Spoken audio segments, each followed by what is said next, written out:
Hi friends, आप देख रहे हैं फिल्मी खिचड़ी। मैं हूं रूना आशीष और चलिए हम बात करने वाले हैं कूच बिहार रास मेला, जहां अरुणिता परफॉर्म करने के लिए गई थी। अगर मौका पड़ता है तो मैं इसका सेकंड पार्ट भी लेकर आती हूँ। अगर ये स्टोरी बहुत लंबी हो जाती है रिव्यू, तो wait for the second one. हाँ, थोड़ा सा लेट हो गई हूँ, some health issue, nothing else. So अब बात यह है कि हम पहले से ही जानते थे कि अरुणिता का कूच बिहार रास मेला यहाँ पर परफॉर्मेंसेस होने वाले हैं। मैं इस पूरी इन्फॉर्मेशन के बारे में आपको पहले से बताती आ रही हूँ।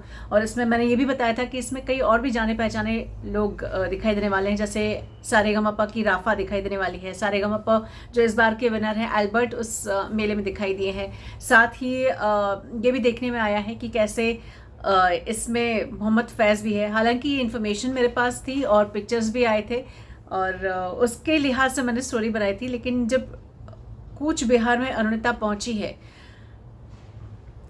उफ गॉड, आई मीन इतने दिनों बाद सिर्फ उसकी आवाज़ सुनने में जो कानों में रस घुल रहा था ना, मज़ा आ रहा था। आई वॉज लाइक, अरे यार, ये लड़की है कि क्या, मतलब क्या करती है ये लड़की पानी कम पीती होगी मेरे हिसाब से, शक्कर का पानी पी के आती होगी तभी इतनी मिठास लेकर आ जाती है अपनी आवाज़ में। और एक से बढ़कर एक इतने अलग अलग पिच पे गाने गाती है कि यकीन करना ज़रा मुश्किल हो जाता है कि ये इतने कम उम्र में इतना परफेक्शन कैसे लेकर आती है। और सच कहूँ तो मुझे कई बार ये लगता है कि मैं अरुणिता के लिए जो बातें कहती हूँ वो रिपीट टेलीकास्ट हो जाती है, क्योंकि जो है वो है ना, फैक्ट्स थोड़े ना चेंज होते हैं कि वो मीठा गाती तो उसका क्या फैक्ट चेंज करूँ मैं एनीवेज आपको गाने बताती हूँ। अरुणिता का जो कूच बिहार रास मेला था भाई, बहुत ज़्यादा भीड़ थी, भयानक वाली भीड़ थी जिसकी कोई लिमिट ही नहीं थी। अगर तुम साथ हो, एंड देन उसके बाद the way she spoke to audience, और वो लग रहा था कि एक कनेक्ट होता है, शायद एक लैंग्वेज की वजह से जो आप कनेक्ट कर जाते हैं, उसका वो असर दिखाई दे रहा था। उसके दिल से बात निकल रही थी और सामने वालों के दिलों तक पहुंच रही थी म्यूज़िक के ज़रिए, और म्यूज़िक और गाने के ज़रिए। तो अगर तुम साथ हो, फिर भेजी थी दुआ, नैना लग्या बारिशा, फिर एक तारा, हंजू आदा दरिया, और फिर उन्होंने मितवा भी गाया। उसके बाद फिर कुछ एक बंगाली सॉन्ग गाए थे।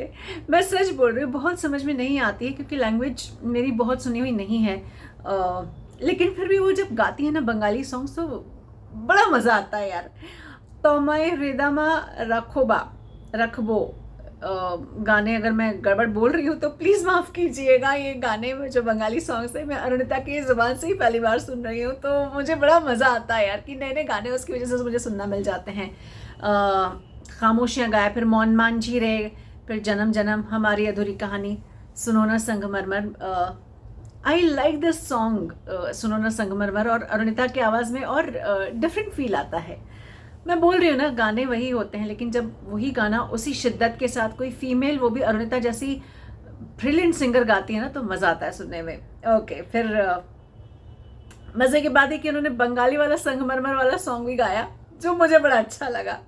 देन मुझको इरादे दे, फिर ऐ दिल है मुश्किल, और फिर तू मेरा कोई ना कोई होके भी कुछ लागे, एंड ब्यूटिफुल सॉन्ग्स, ओम देवा और मेरे ढोलना। और फिर इस बीच बहुत सारी और भी चीज़ें हुई, और मुझे लगता है कि ये रिव्यू थोड़ा सा बड़ा हो रहा है, तो मैं इसका सेकंड पार्ट लेकर आती हूँ। तो ओवरऑल ये वाले गाने गाए और धमाल गाने गाए और बहुत मज़ेदार गाने गाए हैं, और मज़ा आ गया यार। अरुणिता, जब तुम गाती हो ना तो सच में ऐसा लगता है कि क्या मिठास लेकर आई हो यार।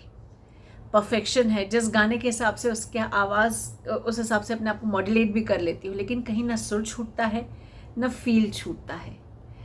बेहतरीन कूच बिहार तो बिल्कुल बल्ले बल्ले करने लग गया होगा, बल्ले बल्ले नहीं, वो जो भी डांस है वो करने लग गया होगा मज़ेदार शो था, ऐसे ही शो करती रहो। जय हिंद।